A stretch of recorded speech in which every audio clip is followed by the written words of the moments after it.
Bradesco. Entre nós, você vem primeiro.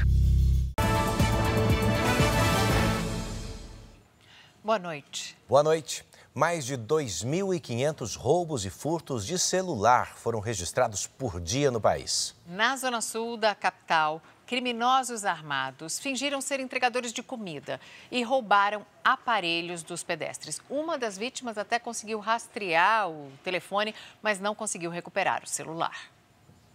Às 7 da noite, 2 motoqueiros estacionam. Fingem ser entregadores, mas são assaltantes armados que abordam as vítimas na calçada, na Zona Sul. Elas entregam celulares e são obrigadas a revelar as senhas. Foram momentos de pânico para a Vitória. Os 2 armados, o que me abordou encostou a arma na minha barriga, enfim, muito violentos, eles aparentavam estar sob efeito de drogas. Ela ainda acompanhou a localização do celular. O aparelho foi levado para a comunidade de Paraisópolis, a 5 quilômetros do local do crime. E 2 dias depois, foi parar num prédio na rua Guaianazes, no centro da cidade. Mas como era um prédio residencial e precisa de mandado para entrar, não tinha muito o que fazer. Em casos como o de Vitória, é possível bloquear a linha e o aparelho de forma rápida, no aplicativo Celular Seguro, criado pelo Ministério da Justiça. Quase 3,5 milhões de aparelhos estão cadastrados e já houve mais de 170 mil alertas de bloqueio. Outro caminho para combater os crimes é um rigor maior nas punições. Um projeto de lei aprovado essa semana na Câmara dos Deputados aumenta a pena por receptação de celulares roubados para até 12 anos de prisão. A mudança ainda precisa ser analisada pelo Senado. Ele consegue participar diretamente, não apenas tão somente de um único furto, mas sim de todos os furtos em que os produtos desses ilícitos são levados para ele. No ano passado, mais de 917 mil celulares foram roubados ou furtados em todo o país. Uma média de 2.500 casos por dia. Muitas pessoas passam pela mesma situação, inclusive no mesmo endereço, e a gente simplesmente não tem o que fazer. Você fica de mãos atadas e com uma sensação de impunidade imensa, porque a gente não tem o que fazer de fato. Primeiro mês do tarifaço derruba exportações para os Estados Unidos. Mesmo assim, balança comercial brasileira tem superávit. Passageiros de trens ficam na linha de tiro durante confronto entre policiais e traficantes no Rio de Janeiro. Em Brasília, a oposição articula projeto de anistia que pode beneficiar Jair Bolsonaro. No futebol, Bruno Henrique do Flamengo é condenado por se envolver em apostas esportivas. E o adeus ao estilista italiano Giorgio Armani, ícone da moda.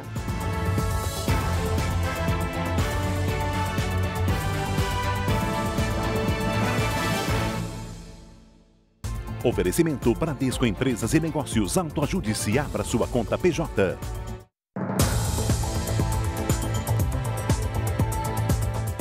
A Polícia Federal identificou que a maior facção criminosa do país usava postos de combustíveis para lavar dinheiro do tráfico de drogas no Paraná. Enquanto os sócios das empresas tinham um faturamento milionário, pessoas usadas como laranjas recebiam a partir de R$ 1.500. Postos de combustível como quaisquer outros, mas deste todo o lucro vai direto para contas da facção criminosa. Uma das investigações sobre a lavagem de dinheiro do PCC começou no Paraná. Uma denúncia apontou que a facção injetava dinheiro do tráfico internacional de drogas em postos de Curitiba. 95% dos valores eram lavados. O esquema contava com a participação de Daniel Lopes, condenado por tráfico, e a esposa dele. Segundo a investigação da Polícia Federal, os dois tinham uma vida de luxo e um patrimônio de 34 milhões de reais. O casal teria se associado a uma distribuidora que misturava ilegalmente nafta e metanol a combustíveis para baratear os produtos. A Polícia Federal apurou que a empresa saiu de um faturamento nulo em agosto de 2020 para um lucro de 2 bilhões e 790 milhões de reais em 2021. Esse esquema do PCC tinha 28 postos, 27 no Paraná e 1 em São Paulo. O grupo criminoso lavou 594 milhões de reais desde 2019. Dinheiro inserido no sistema financeiro por instituições de pagamento, as fintechs. Hoje, com um clique, eu já recebo esse valor direto numa conta de fintech via Pix, numa simples transferência via Pix. E esse dinheiro fica praticamente irrastreável. O setor de combustíveis é um dos mais lucrativos para a lavagem de dinheiro do crime organizado. Um mercado bilionário que abastece veículos e facções. Enquanto um posto legalizado recebia R$95 mil por mês, os negócios sob controle dos investigados tinham um faturamento, em média, 3 vezes maior. Os postos estavam em nome de laranjas. Um deles recebia R$ 1.500 por mês. Já os lucros da distribuidora iam para 4 investigados. 2 deles envolvidos no esquema revelado na semana passada pela Receita Federal. Roberto da Silva, o Beto Louco, e Mohamed Hussein Murad. Eles permanecem foragidos. Só em maio de 2021, Roberto faturou mais de R$2.800.000. Já Mohamed, R$654 mil. Com o esquema, mais de R$4 bilhões em impostos deixaram de ser arrecadados. Se a gente for pensar que foi apenas uma facção em um contexto específico, é de se imaginar que hajam outros elos frágeis, né, tanto no setor de combustível quanto em outros setores econômicos e em outros estados, né? A defesa de Roberto da Silva não se pronunciou. O advogado de Mohamed Hussein Murad negou qualquer ligação dele com o crime organizado. Nós não localizamos a defesa de Daniel Lopes. 6 suspeitos morreram durante uma operação das polícias civil e militar contra integrantes de uma facção criminosa que domina a comunidade Vila Aliança, na zona oeste do Rio. Teve intenso tiroteio, que mudou mais uma vez a rotina dos moradores. Serviços de saúde e de transporte foram afetados. Nas ruas, criminosos armados com fuzis atiravam contra os policiais. Do alto, helicópteros voavam perto das casas. 3 estações de trem foram fechadas por causa do tiroteio. Passageiros deitaram no chão para se proteger. Linhas de ônibus tiveram que mudar o trajeto, depois que 6 veículos foram usados pelos criminosos para bloquear as ruas. Desde o início do ano, 108 ônibus já foram alvos de ataques. Durante a operação, 6 criminosos fizeram um homem e uma criança como reféns numa casa na comunidade. O imóvel foi cercado pelos policiais. Todos os suspeitos morreram no confronto. As vítimas foram libertadas em segurança. Deixar claro que nós temos uma responsabilidade muito grande, para garantir a segurança dessa população, agir com tranquilidade. Nenhum resultado vai pagar a vida de nenhum inocente. Em outro ponto, 2 suspeitos foram presos. A operação tinha o objetivo de prender os suspeitos que assassinaram uma jovem num baile funk no mês passado. Segundo testemunhas, ela foi morta após se negar a sair com um dos chefes do tráfico da região. Os principais alvos eram Bruno da Silva Loureiro, o coronel, e José Rodrigo Gonçalves Silva, conhecido como Sabão, mas eles não foram encontrados. No Rio Grande do Sul, rajadas de vento de mais de 100 km por hora provocaram estragos. Em Santa Vitória do Palmar, a força do vento arrastou um carro para fora da estrada. O motorista não se feriu. Árvores foram arrancadas pela raiz e bloquearam rodovias. Segundo a Defesa Civil, 7 torres de energia e mais de 100 postes foram danificados. Cerca de 300 casas continuam sem luz na região. E a Lidiane Sayuri já está por aqui com a previsão do tempo para amanhã. Lidiane, tem mais alerta para os gaúchos? Boa noite. Tem sim, Mariana. Previsão de temporais para o norte do estado. Boa noite para você. Edu, boa noite. E uma boa noite para você que está com a gente. Amanhã, uma frente fria avança e deixa em alerta a faixa que vai do norte do Rio Grande do Sul até o oeste do Paraná. Em seguida, o ar polar derruba as temperaturas. O dia pode começar com geada na campanha gaúcha. Nas últimas 24 horas, o Rio Grande do Sul registrou quase 400 mil raios. Essa descarga elétrica foi captada pelo Observatório Astronômico de Santa Maria.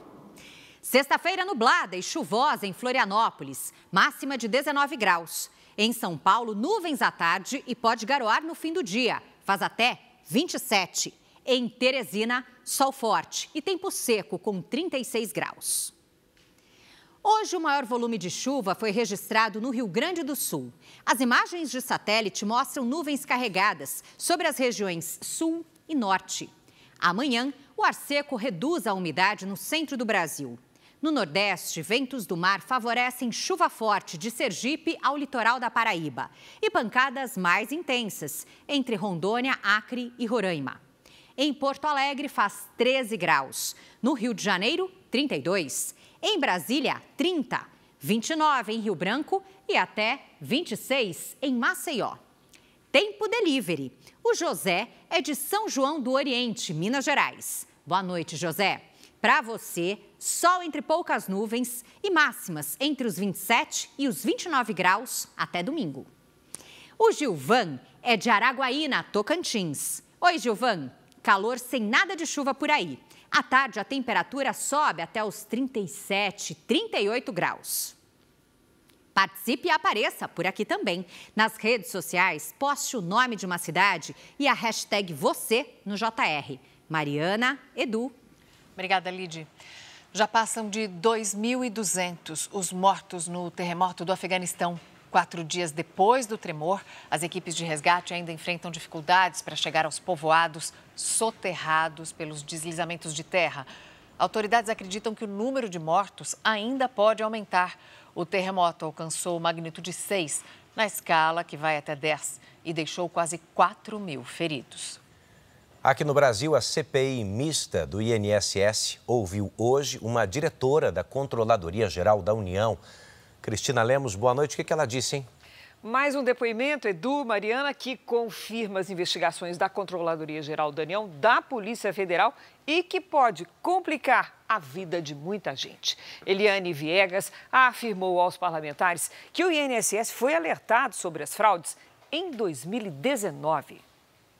A diretora de Auditoria de Previdência da Controladoria Geral da União, Eliane Viegas, disse que o presidente do INSS, Alessandro Stefanuto, resistiu em seguir as recomendações da CGU para suspender os descontos automáticos nos benefícios, depois de alertado sobre irregularidades detectadas desde 2019. Como foi a postura do presidente do INSS? Com as sugestões propostas pelos senhores. Nós, na oportunidade, discutimos o relatório e, em alguma medida, houve questionamento a respeito da forma que foram feitas as entrevistas e da necessidade, então, de se apropriar dessas informações, mas, naquele momento, foi sinalizado que algumas providências seriam adotadas. O relator da comissão lembrou que, no ano passado, Stefanuto assinou um acordo de cooperação com a CONTAG, uma das associações suspeitas de participar do esquema, já sabendo que quase todos os associados não tinham autorizado o desconto. Quando o presidente do INSS recebeu comunicação dessas irregularidades? Das irregularidades postas em relatório ou nota de auditoria, que foi o que aconteceu, foi certo. Em julho. Julho de que ano?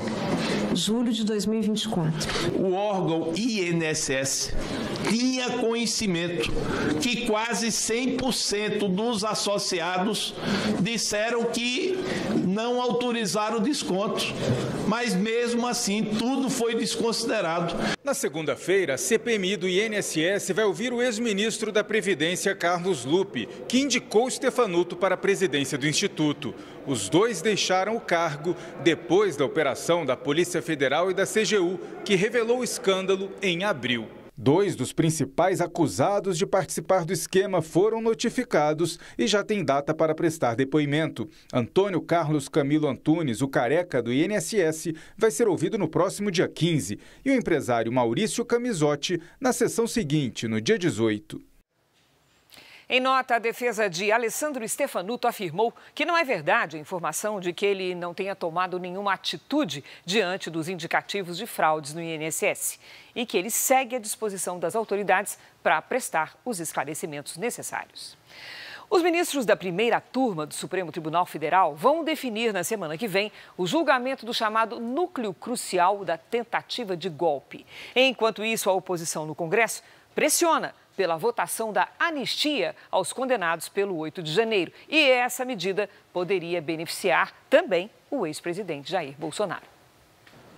A anistia aos condenados pelos ataques às sedes dos três poderes em 8 de janeiro de 2023 tem ganhado força no Congresso. Além do apoio de parlamentares do Centrão, figuras expressivas da direita, como o governador de São Paulo, Tarcísio de Freitas, passaram a defender o projeto. Tarcísio teve encontros com lideranças em Brasília e em São Paulo nos últimos dias para garantir apoio à proposta. O senador Flávio Bolsonaro afirmou que o projeto deve ser uma anistia ampla e irrestrita, que incluiria o ex-presidente Jair Bolsonaro. O líder do PL na Câmara, deputado Sóstenes Cavalcante, defende urgência na discussão. Nós estamos muito confiantes que a anistia será votada. O presidente Hugo Mota, na reunião de líderes na terça-feira, sinalizou isso claramente ao colégio de líderes.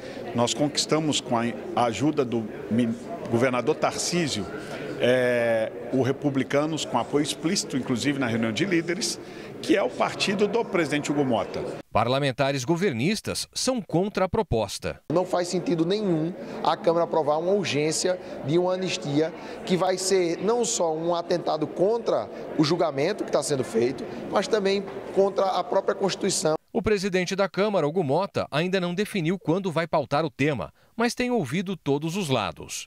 Já o presidente do Senado, Davi Alcolumbre, trabalha para apresentar um texto próprio sobre a anistia, que não incluiria Bolsonaro e os envolvidos no planejamento e financiamento das ações antidemocráticas. A proposta aliviaria as penas aplicadas pelo Supremo aos presos pelo 8 de janeiro. Aqui no STF, reservadamente, alguns ministros concordam que a proposta de Alcolumbre seria menos agressiva do que o texto em debate na Câmara, mas deixam claro que não há aval da Corte sobre o tema. Integrantes do Supremo defendem que a Constituição não ampara uma anistia para crimes contra a democracia. Mais uma questão que tem tudo para ir bater no Supremo. Mariana, Edu? Obrigada, Cris. E ainda hoje, 3 pessoas presas num esquema de falso cadastro de empresas de entrega em São Paulo. E também, times da Série A do Brasileirão gastam mais de R$1 bilhão em contratações na janela de meio de ano. 110 atletas reforçam os clubes para a sequência final do Campeonato Brasileiro.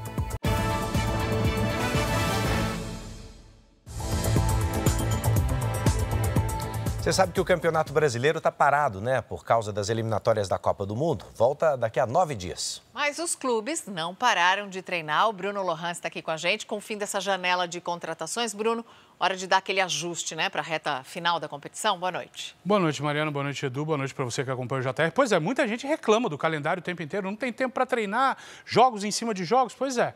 Então, essa parada ajuda muito a preparar as equipes, principalmente agora que os elencos não poderão mudar até dezembro.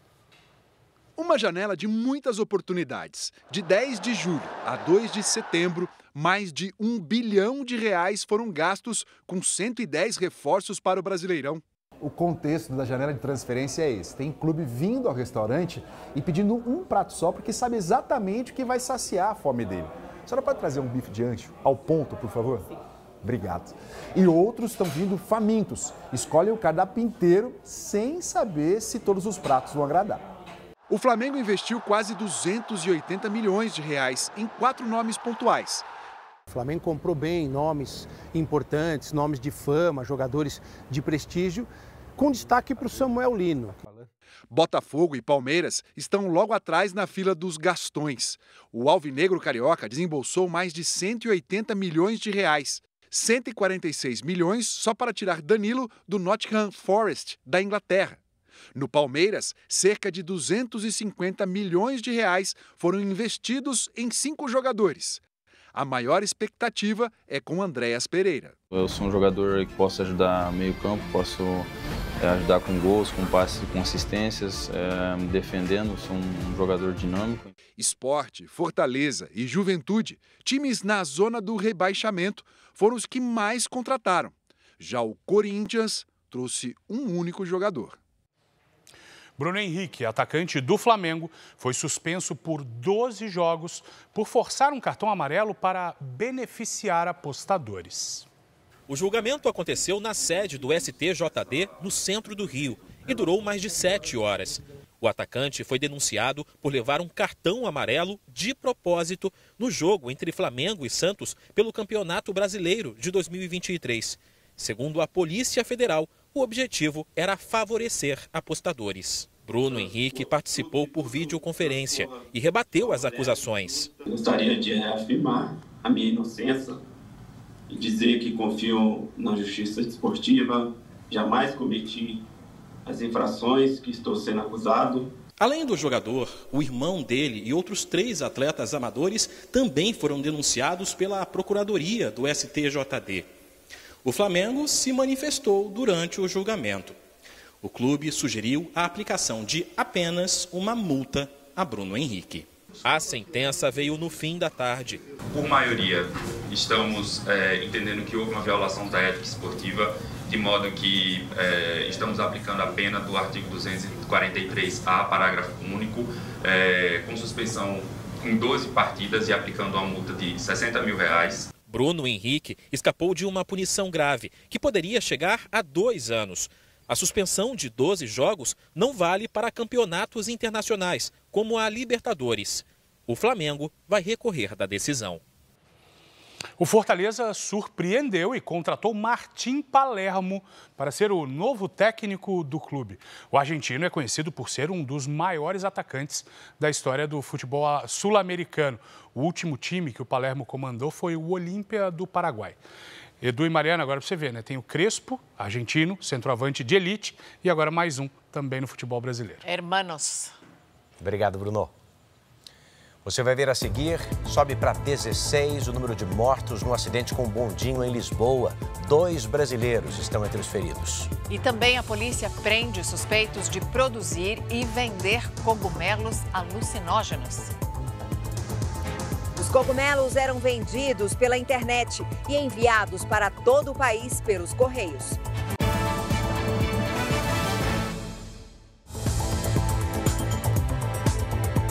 Já estamos de volta para você saber que em São Paulo, 3 pessoas foram presas suspeitas de fazer parte de um esquema de falsos cadastros em empresas de entrega. Essas pessoas recolhiam as mercadorias, só que nunca entregavam.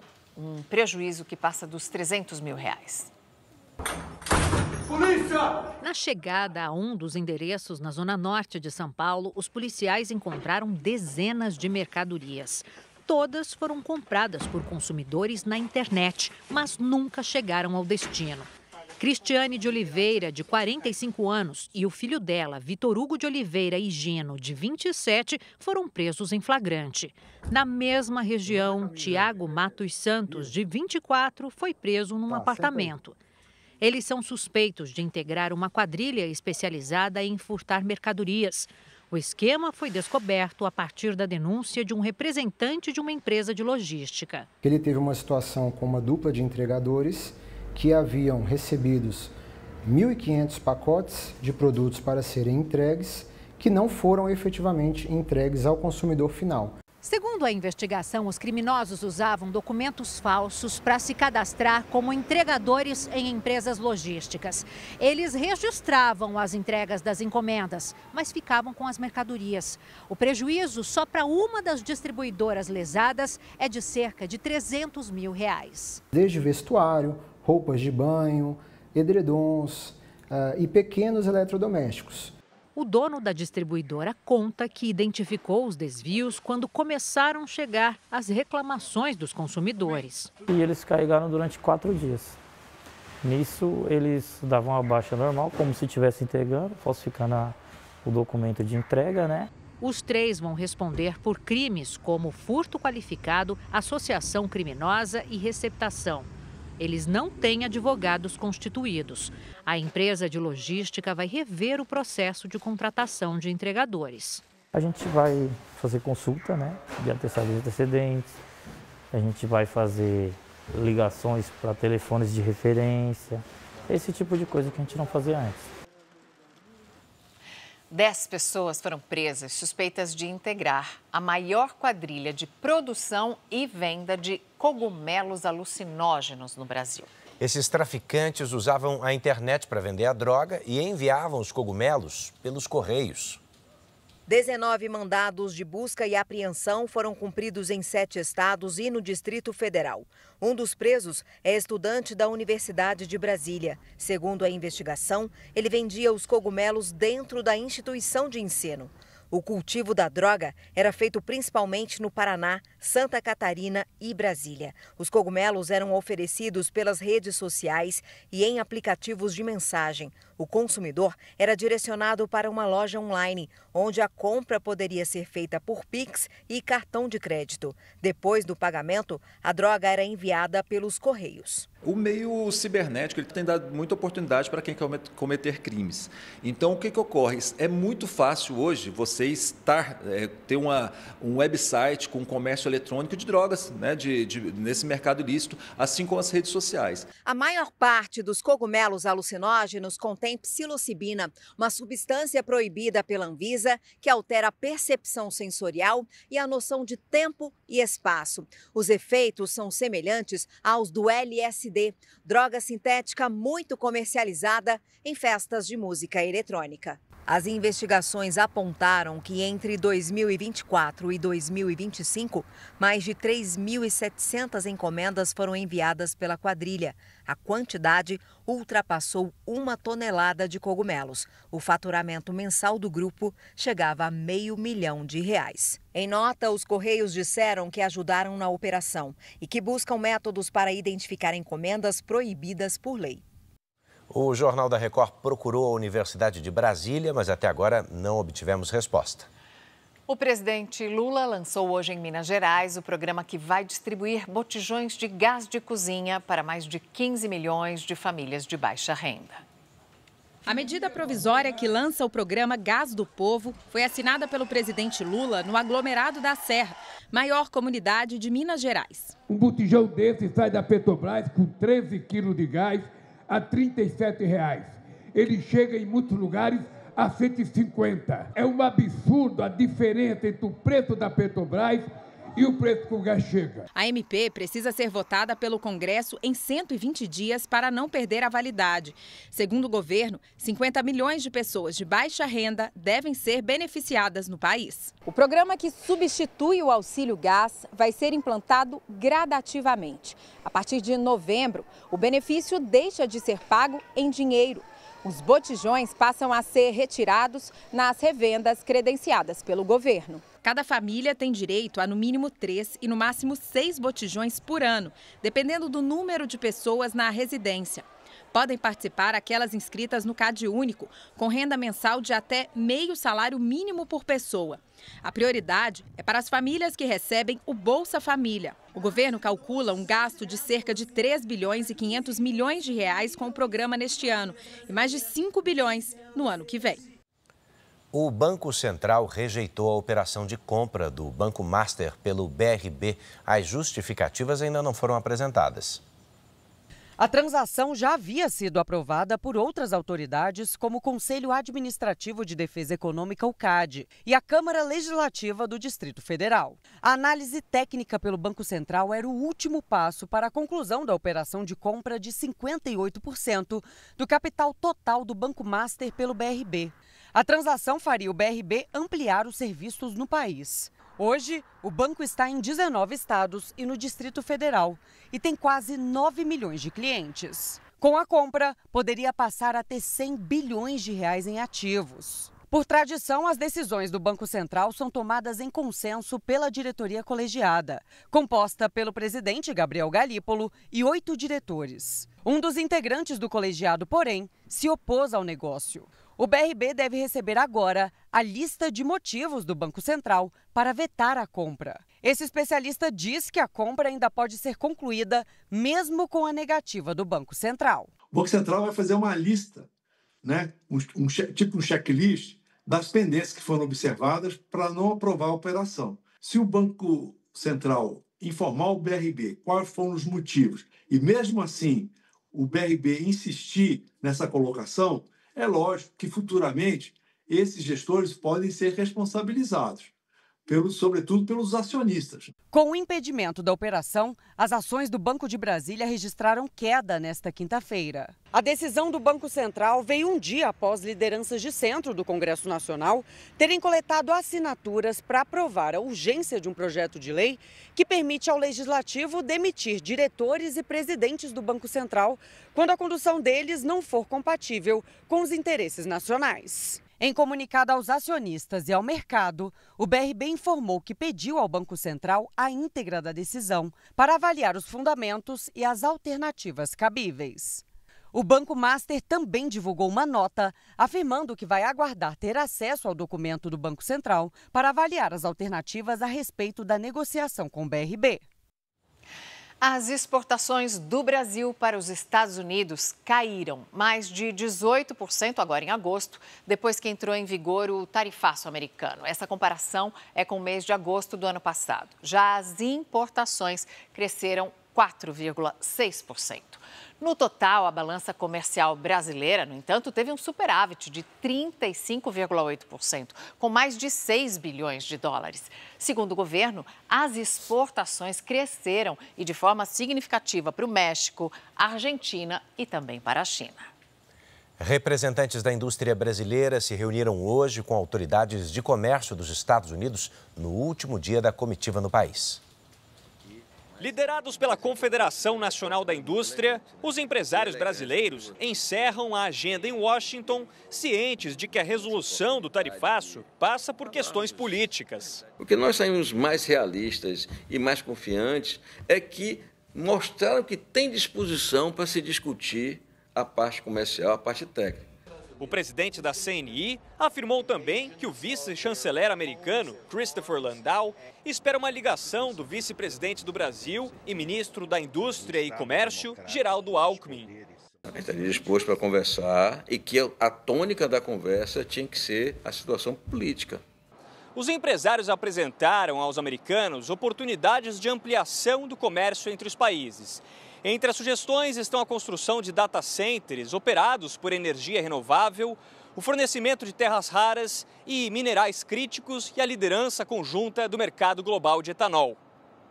Para o ex-diretor-geral da Organização Mundial de Comércio, as questões políticas não podem paralisar as negociações técnicas.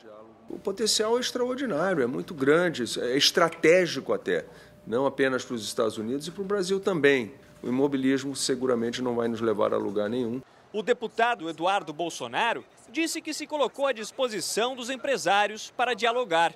O filho do ex-presidente, Jair Bolsonaro, defendeu que os esforços para a redução das tarifas ocorram em Brasília. Está muito claro que não é uma questão comercial. Então o Brasil tem um problema institucional e político que não vai ser resolvido apenas pelo aspecto comercial. A minha humilde sugestão é que o primeiro passo para ser dado nesse sentido é a votação de uma lei de anistia. Agora atenção, você que tem algum caso na justiça porque tem criminoso se passando por advogado, usando informações reais, verdadeiras de processos para enganar as vítimas. Patrícia Lages conta pra gente porque os estelionatários, eles têm todas as informações certinhas, né, Patrícia? Eles inclusive usam fotos dos advogados, logotipos dos escritórios e vão pedir, claro, para os clientes fazerem pagamentos. Vão sim, Mariana, a gente tem que ficar de olho. Boa noite para você, boa noite, Edu, boa noite a você de casa. O número de golpes do falso advogado vem crescendo e é importante ficar alerta. Como as informações de ações judiciais são públicas, qualquer pessoa pode consultar, a menos que sejam aquelas protegidas pela Justiça. Os criminosos acessam os sites dos tribunais e levantam número e assunto do processo, os nomes do autor, do réu e do advogado, o valor da causa e a movimentação.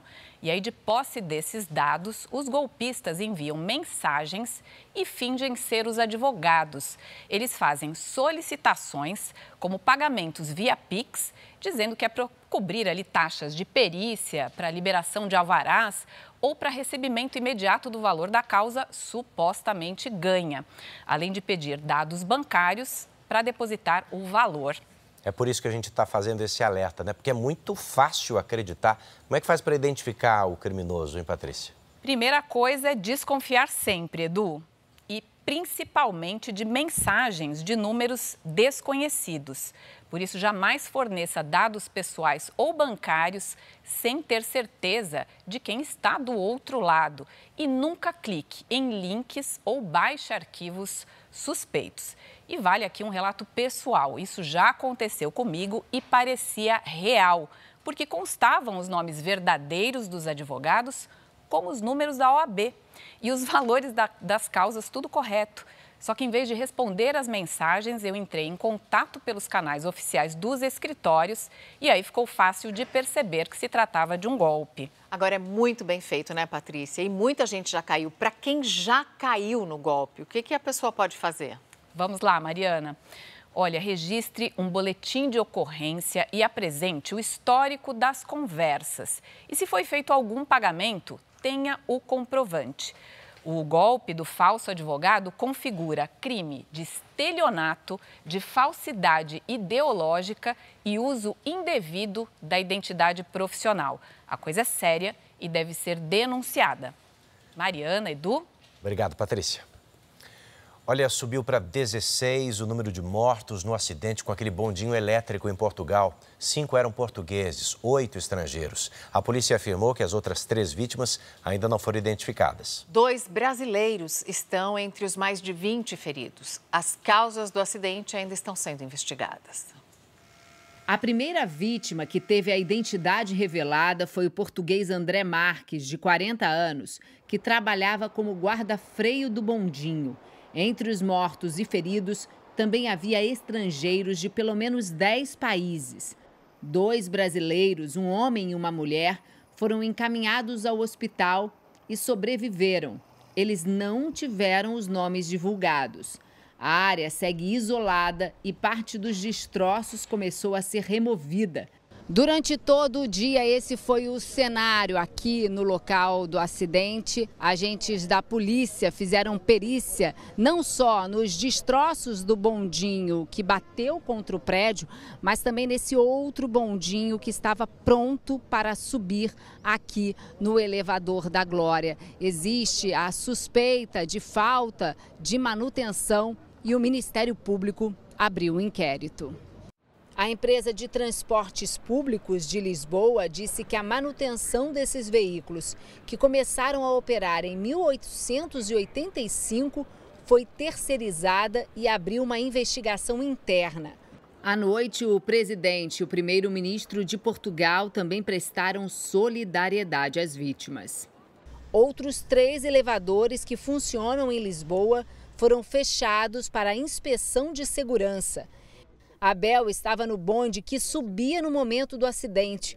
Quando vi o bonde descendo em alta velocidade, pensei que iria bater no nosso e gritei para minha esposa: vamos morrer aqui. Vamos morrer aqui todos. Morreu hoje, aos 91 anos, o estilista italiano Giorgio Armani. Ele revolucionou a alfaiataria e construiu um dos maiores impérios da moda, que leva seu nome. Armani mudou a forma de vestir, com cortes precisos e um estilo que valorizava a simplicidade. Ficou marcado por reinventar o terno, mais leve para os homens e um ícone também entre as mulheres. Seu nome virou sinônimo de elegância e conquistou tanto as passarelas quanto o cinema. Em um dos filmes do Batman, foi ele quem assinou os ternos usados pelo ator Christian Bale. Fundada há 50 anos, a empresa não se limitou ao vestuário. Transformou-se em um verdadeiro império, com faturamento anual equivalente a 14 bilhões de reais e mais de 600 lojas em 46 países. Aqui na Sloane Street, em Londres, um dos endereços mais luxuosos da moda, funciona uma das lojas mais icônicas do estilista. Inaugurado na década de 1980, esse espaço funciona como um ponto turístico e parada obrigatória para quem gosta de moda. O estilista estava doente havia algum tempo e não acompanhou um dos últimos desfiles de sua marca, em junho. A família não divulgou a causa da morte. Em comunicado, a empresa informou: O senhor Armani faleceu em paz, cercado por seus entes queridos. Um galpão usado para clonar veículos, incluindo viaturas da Polícia Civil, foi descoberto na zona oeste do Rio de Janeiro. No local também havia uma sala com isolamento acústico usada para a prática de torturas. O espaço seria mantido por uma facção criminosa. Ninguém foi preso. Uma quadrilha especializada em lavagem de dinheiro, evasão de divisas com uso de criptomoedas foi alvo de uma operação da Polícia Federal em São Paulo. O esquema envolvia empresas de fachada com movimentações ilegais que ultrapassaram 50 bilhões de reais. 5 suspeitos estão presos. Uma mulher foragida foi presa dentro de uma unidade de saúde em São Paulo. Condenada por tráfico de drogas, ela foi identificada por câmeras de segurança integradas ao sistema Smart Sampa, que desde novembro do ano passado já ajudou a prender mais de 1.700 foragidos da justiça na capital paulista. No Pará, servidores públicos e empresários passaram por audiência de custódia. Eles foram presos numa operação que investiga o desvio de quase 200 milhões de reais de recursos da saúde e da educação. A justiça decidiu que eles vão permanecer detidos. Entre os presos estão Fabrício Correia, chefe de gabinete do presidente da Assembleia Legislativa do Pará, suspeito de receber R$250 mil, e o funcionário da Assembleia, Sandro Matos, suspeito de fazer os pagamentos. 3 empresários também estão detidos. De acordo com a investigação, em 7 anos, a organização conseguiu desviar quase R$200 milhões em recursos do Fundo de Desenvolvimento da Educação Básica, Fundeb, e do Fundo Nacional de Saúde. Segundo o inquérito, os saques eram feitos na Assembleia Legislativa e os valores entregues aos servidores. Foram apreendidos R$800 mil em moedas nacionais e estrangeiras, carros, joias e relógios de luxo. 6 servidores foram afastados das funções e houve a suspensão de contratos. O próximo passo da Polícia Federal e da Controladoria Geral da União é analisar o material recolhido, que pode reforçar as provas já existentes. A defesa de Sandro Matos afirmou que não existem provas de qualquer tentativa de interferência dele nas investigações. As defesas dos outros presos não se posicionaram.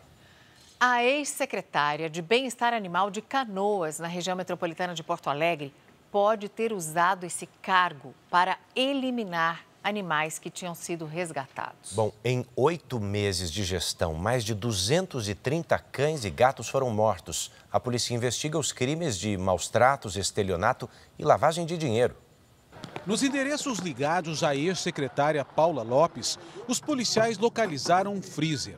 Dentro dele, 15 animais enrolados em sacos plásticos. Paula Lopes é investigada por determinar a eutanásia ilegal em mais de 230 animais num período de 8 meses. Os cães e gatos estavam sob responsabilidade dela na Secretaria de Bem-Estar Animal. Outras 3 pessoas também são investigadas, entre elas a veterinária que assinava os laudos. A eutanásia de animais só é permitida em casos de doenças incuráveis com sofrimento ou quando o animal representa algum risco à saúde pública. A eutanásia custa o medicamento, pelo que os veterinários falaram, em torno de R$50. Aí um tratamento, claro, para um câncer, para um tumor, é muito mais alto. Gatos em situação de maus tratos também foram resgatados na operação e medicamentos veterinários apreendidos. A polícia investiga se o material foi desviado da Prefeitura de Canoas. Chama atenção a quantidade, a forma de armazenamento, tudo muito exposto. A Prefeitura de Canoas disse que o cuidado com os animais é prioridade e abriu investigação interna. Nas redes sociais, Paula se apresenta como protetora de animais e se defendeu das denúncias. O meu único objetivo vai ser sempre ajudar os animais. Só que isso, o que acontece? Incomoda quem usa essa pauta, quem usa essa causa. E um educador infantil foi preso por suspeita de abusar de uma criança de 2 anos na Grande São Paulo. De acordo com a polícia, o homem de 37 anos armazenava fotos e vídeos de pornografia infantil e compartilhava esse material na internet.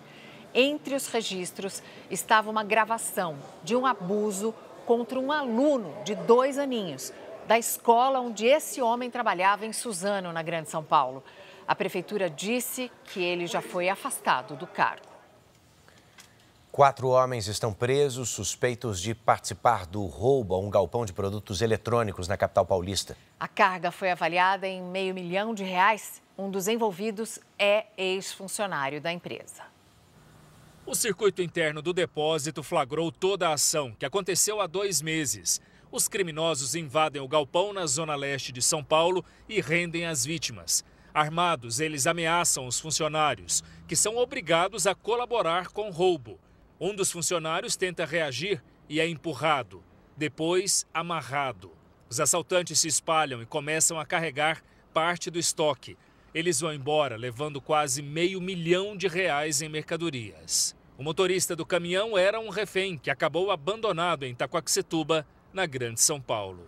E esse motorista ele teve que andar durante horas aí, em um lugar ermo, deserto, à noite já, para buscar ajuda e fazer a comunicação para a polícia do que aconteceu. O mesmo grupo era procurado por roubar uma loja de conveniência em um posto em Arujá, também na região metropolitana, dias depois do caso no galpão. Nesta quinta-feira, a polícia conseguiu prender 4 dos 6 suspeitos de participar do assalto.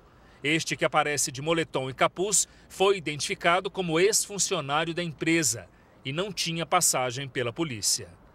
O suspeito teria pedido demissão do emprego 5 meses antes do assalto. Ele está entre os presos na operação de hoje. Aqui na delegacia, preferiu ficar em silêncio. Inclusive, ele foi até reconhecido na hora, no momento, por os colegas que foram rendidos. Então, já foi uma ação coordenada, planejada, não foi um crime eventual. A polícia conseguiu recuperar a maior parte da carga. Agora, os investigadores querem saber se há mais integrantes do grupo e para quem as mercadorias seriam vendidas. Uma mulher que trazia drogas da Europa para o Brasil foi presa hoje no aeroporto de Guarulhos. Ela já era monitorada pela Polícia Civil de São Paulo e confessou o seguinte: recebia R$20 mil para traficar. A droga estava escondida em um fundo falso da mala de viagem. O policial usou o alicate para rasgar a estrutura e encontrar o esconderijo. Compactados por espuma expansiva, estavam 9 quilos e 300 gramas de haxixe, que é um tipo de maconha. Segundo a polícia, cada quilo dessa droga custa R$60 mil. A bagagem estava com uma brasileira de 33 anos que mora em Guarujá, litoral de São Paulo. Ela veio da França e, quando desembarcou no aeroporto de Guarulhos, na madrugada desta quinta-feira, foi presa em flagrante por tráfico internacional de drogas. A polícia já estava monitorando essa mulher desde o ano passado, quando outra traficante foi presa por agenciar principalmente mulheres para trabalharem como mulas do tráfico. A suspeita, presa hoje, confessou que receberia R$20 mil pelo transporte do entorpecente. Existe uma rota em que, fim do verão brasileiro, essas garotas são arregimentadas e levam entorpecentes para fora, principalmente para a Europa, Madrid, França, leste europeu. E o que acontece? Com o final da temporada de verão da Europa, elas voltam para o Brasil, voltam com entorpecentes, voltam com drogas que não são produzidas no Brasil, aqui na América Latina. Agora já são 7 pessoas presas suspeitas de integrar essa rede criminosa de tráfico internacional de drogas. E a Polícia Federal também desarticulou uma outra quadrilha especializada no tráfico internacional de drogas. A cocaína era enviada para a Europa, principalmente pelo aeroporto de Viracopos, em Campinas, interior de São Paulo. O chefe desse esquema foi preso hoje. Era ele quem levava as mulas do tráfico até o embarque. Os agentes da Polícia Federal arrombaram o portão de uma casa na zona leste de São Paulo e prenderam um nigeriano suspeito de comandar a quadrilha. Polícia! Foi preso como mula e passou então a ter a sua própria organização. Já é a terceira vez que esse estrangeiro é preso, então essa quadrilha já havia ganhado um certo corpo, né, já com uma estrutura de lavagem, uma estrutura de logística, de aliciamento Essa investigação teve início em outubro do ano passado, quando uma mulher de 20 anos foi presa aqui no Aeroporto Internacional de Viracopos, em Campinas, no interior de São Paulo. Segundo a polícia, ela havia engolido cápsulas que somavam 1,3 kg de cocaína e tentava embarcar para Paris, na França. Este exame mostra as drogas dentro do corpo da jovem. Presa na época, ela recebeu o benefício de responder em liberdade, mas foi detida hoje novamente porque a investigação comprovou a ligação dela com a quadrilha. A cocaína, produzida na Colômbia e no Peru, entrava no Brasil pelo Amazonas. De lá, era distribuída pelo país por estradas ou em voos domésticos. O objetivo era fazer a cocaína chegar na Europa. Um homem que mora em Manaus era responsável por aliciar as chamadas mulas, pessoas que transportam a droga no corpo. Ele está foragido. Em São Paulo, uma mulher selecionava e treinava as mulas para engolir a droga. Ela foi presa em abril na Inglaterra. Outras 2 mulheres eram responsáveis por comprar passagens e arrumar a documentação. E o chefe da quadrilha levava as pessoas aliciadas até o aeroporto. Identificou que ele lavava, né, o dinheiro do tráfico por meio de uma padaria. Então, houve um bloqueio de aproximadamente ali, R$1 milhão pela Justiça Federal. O Jornal da Record está terminando. À 00:30 tem mais JR. E você pode conferir a edição de hoje na íntegra no Record Plus e em todas as nossas plataformas digitais. E lembre-se que a programação da Record está disponível ao vivo e de graça no Record Plus. Fique agora com Paulo Apóstolo e logo após Reis tem episódio inédito de Acumuladores. Não perca. Uma boa noite e até amanhã. Boa noite. Até lá.